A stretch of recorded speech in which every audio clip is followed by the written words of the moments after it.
Bangladeshi engine EMD 6604 সেটা হচ্ছে এই মুহূর্তে মৈত্রী এক্সপ্রেসে সংযোজন করা হবে।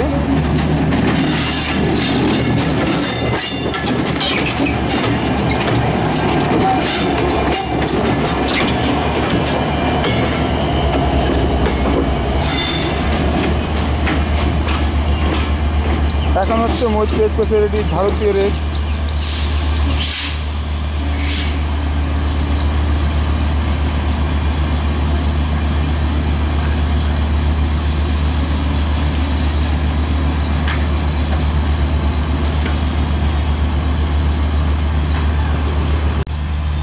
এই মুহূর্তে কলকাতা থেকে ছেড়ে আসা ঢাকাগামী মৈত্রী এক্সপ্রেসে ইন্ডিয়ান রেকে ভারতীয় WTM3D লোকোমোটিভ খুলে বাংলাদেশি EMD G2 লোকোমোটিভ লাগানো হলো।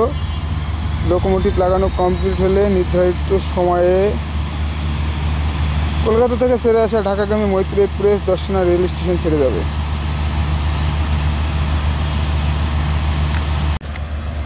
এখন সময় সকাল 10:33 আর এই মুহূর্তে কলকাতা থেকে ছেড়ে আসা ঢাকাগামী মৈত্রী এক্সপ্রেস দর্শনা আন্তর্জাতিক রেল স্টেশনে ইঞ্জিন পরিবর্তন করে ভারতীয় ইঞ্জিন WTM3D 11442 রেখে বাংলাদেশি ইঞ্জিন 6604 নিয়ে দর্শনা আন্তর্জাতিক রেল স্টেশন ছেড়ে যাচ্ছে।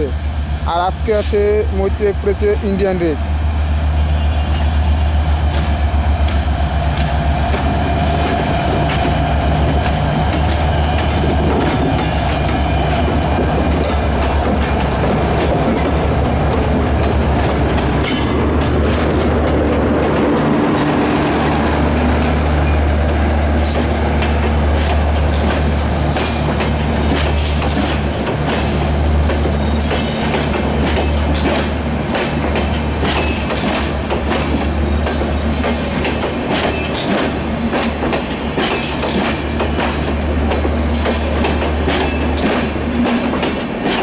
মৈত্রী এক্সপ্রেস ফুল AC রেক।